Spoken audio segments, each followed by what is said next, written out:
하이델베르크 요리문답 30주일입니다. 30주일 80문, 81문, 82문 이렇게 살펴보도록 하겠습니다. 먼저 80문 전반 부분을 보겠습니다. 먼저 전반 부분, 주의 만찬과 로마 교회의 미사는 어떻게 다릅니까? 답하시겠습니다. 주의 만찬은 첫째, 예수 그리스도께서 친히 십자가 위에서 단번에 이루신 유일의 제사에 의해 우리의 모든 죄가 완전히 사해졌음을 확증합니다. 둘째, 성령에 의해 우리는 그리스도에게 연합되었으며 그의 참된 몸은 지금 하늘에 있고 하나님 우편에서 우리의 경배를 받으심을 확증합니다. 아멘. 자, 먼저 여기까지 보겠습니다. 주의 만찬, 우리가 한 달에 한 번씩 하는 성만찬을 말합니다. 주의 만찬과 로마 교회의 미사하고는 어떻게 다릅니까? 차이점이 있다라는 거죠. 먼저 주의 만찬에 대해서 이렇게 설명한 부분이 첫 번째, 두 번째로 나옵니다. 주의 만찬이 사실은 참된 성찬입니다. 주님께서 제정하신 참된 성찬인데, 예수님께서 히브리서에서 말씀처럼 단번에 이루신 그 유일한 제사로 인해서 우리의 죄가 어떻게 됐다고요? 완전히 용서함을 받았다는 것을 주의 성찬을 통해서 확증한다라고 했습니다. 눈으로 보는 표시이고 도장을 찍는 그런 인이다라고 이렇게 했습니다. 그리고 두 번째로 뭐라고 얘기됩니까? 성령에 의해서 우리는 그리스도에게 연합되었으며 그리스도와 하나 되는 것이 성찬의 의미다라고 했죠. 그의 참된 몸은 지금 하늘에, 주님은 하나님 우편에 앉아 계시지만 영적으로 우리 성찬 가운데 어떻게 하신다고 했습니까? 임재하신다라고 했습니다. 임재하신다라고. 그래서 우리의 경배를 받으신다. 그것을 또한 확증한다라고 얘기합니다. 자, 한 번 더 클릭해 주시면, 그러나 미사는, 한번 다 같이 읽어봅시다. 시작. 그러나 미사는 첫째, 그리스도가 산자들이나 죽은 자들을 위해서 사제들에 의해 지금도 매일 드려지지 않으면 그리스도의 고난에 의해서는 그들이 죄 사함을 받지 못한다고 가르칩니다. 둘째, 그리스도는 떡과 포도주의 형체 속에서 몸으로 존재하기 때문에 그 속에서 경배를 받아야 한다고 가르칩니다. 그러므로 미사라는 것은 근본적으로 예수 그리스도의 단번에 제사와 고난을 부인하는 것이며 저주받을 우상 숭배입니다. 네. 그러나 미사는 이렇게 되어 있습니다. 그럼 미사는 무슨 말이냐면 원래 라틴어로 이제 해산이라는 뜻입니다. 해산. 예배가 끝났다라는 거죠.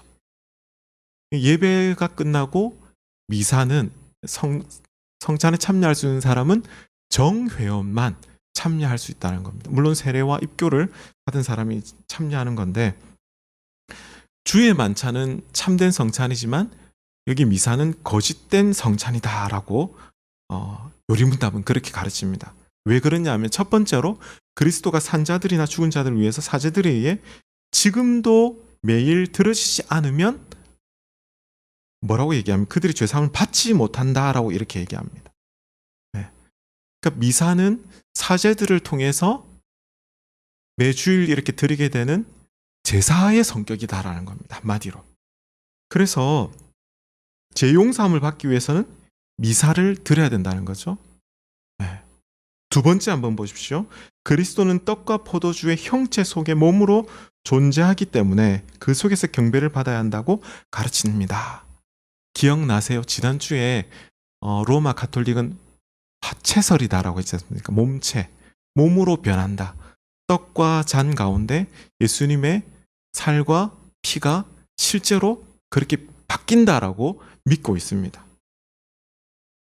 그래서 그런 참 우스갯소리가 있었어요.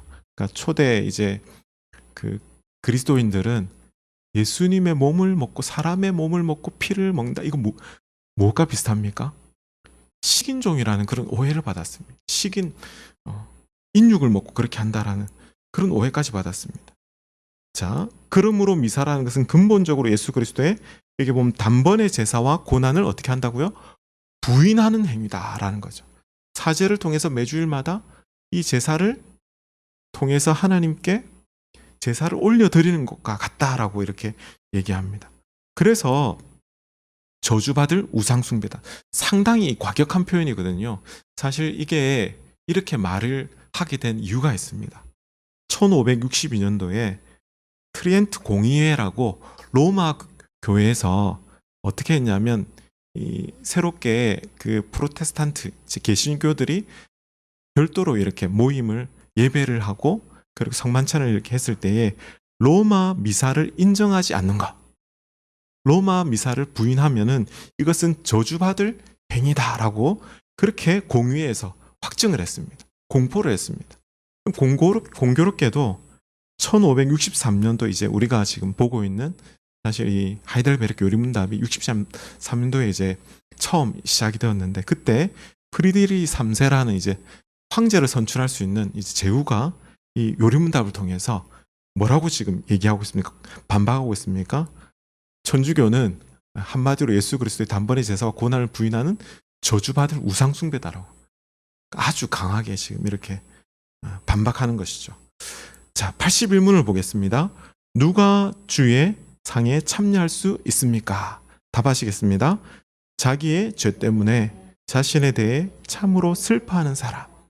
그러나 그리스도의 고난과 죽음에 의해 자기의 죄가 사여지고 남아있는 연약성도 가려졌음을 믿는 사람.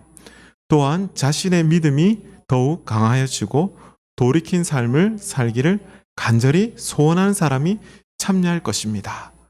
그러나 외식하거나 회개하지 않는 사람이 참여하는 것은 자기 받을 심판을 먹고 마시는 것입니다.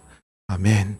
그렇다면 누가 주님의 성찬, 참된 성찬에 참여할 수 있습니까?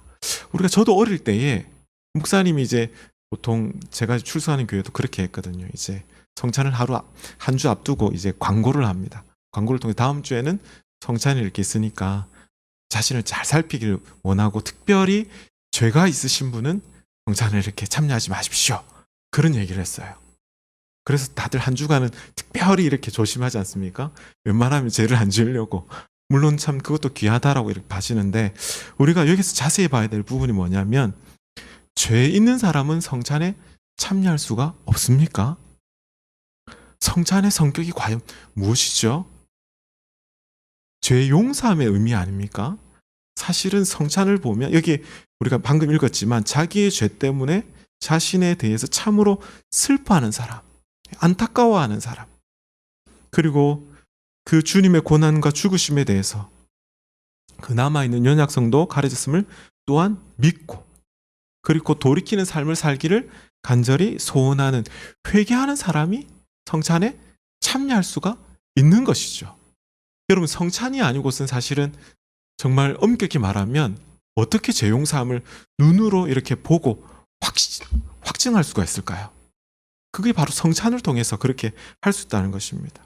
물론 우리가 다음 시간에 7위에 대해서 이렇게 살펴보겠지만 7위의 경우는 성찬에 참여하지 못하지 않습니까?